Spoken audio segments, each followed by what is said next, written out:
একটি রাত, একটি নির্জন গুহা, আর একটি নির্দেশ, যে নির্দেশ পুরো মানবজাতির ইতিহাস বদলে দিল। সেই রাতটি ছিল হেরা গুহার রাত।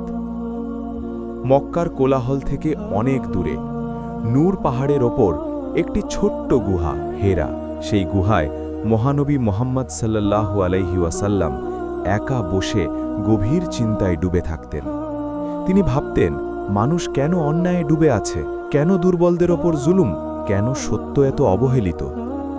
তিনি কাউকে কষ্ট দিতেন না, কারো ক্ষতি করতেন না, শুধু এক আল্লাহকে খুঁজতেন। এই নির্জনতা ছিল তার ইবাদতের অংশ। তার প্রস্তুতির সময় এক রাতে হঠাৎ করে গুহার পরিবেশ বদলে গেল। আল্লাহর পক্ষ থেকে ফেরেশতা জিব্রাইল আলাইহিসসালাম তার সামনে উপস্থিত হলেন।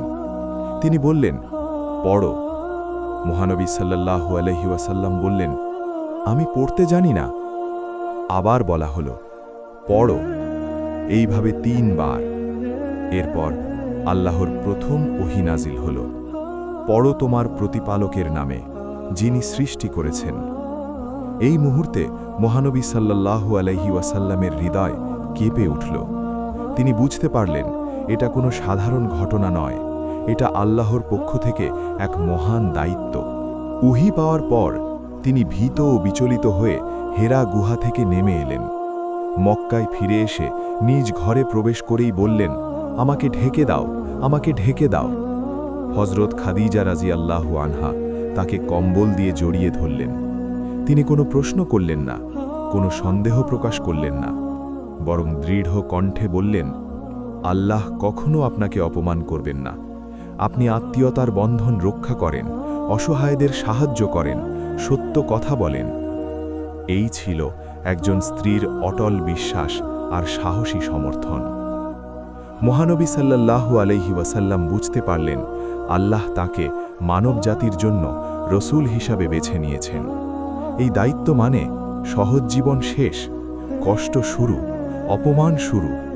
তবুও তিনি পিছিয়ে যাননি, কারণ এই দায়িত্ব ছিল মানুষকে অন্ধকার থেকে আলোর পথে নিয়ে আসার। প্রথম দিকে আল্লাহর নির্দেশে তিনি দাওয়াত দিলেন গোপনে। যাদের হৃদয় ছিল নরম, যারা সত্য চিনতে পারত, তারাই আগে ইসলাম গ্রহণ করলেন।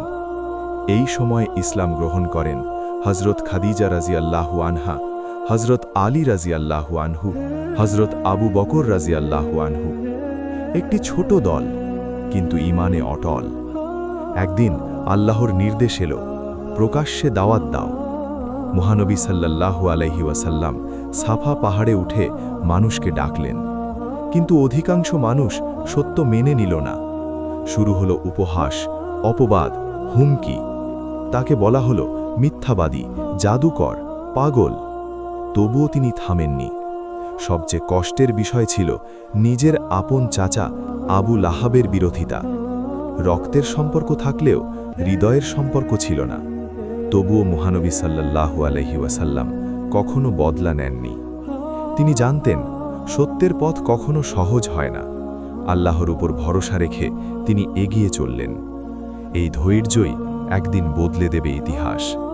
কিন্তু সামনে আসছে আরও কঠিন সময়। মুসলমানদের ওপর শুরু হবে নির্মম নির্যাতন।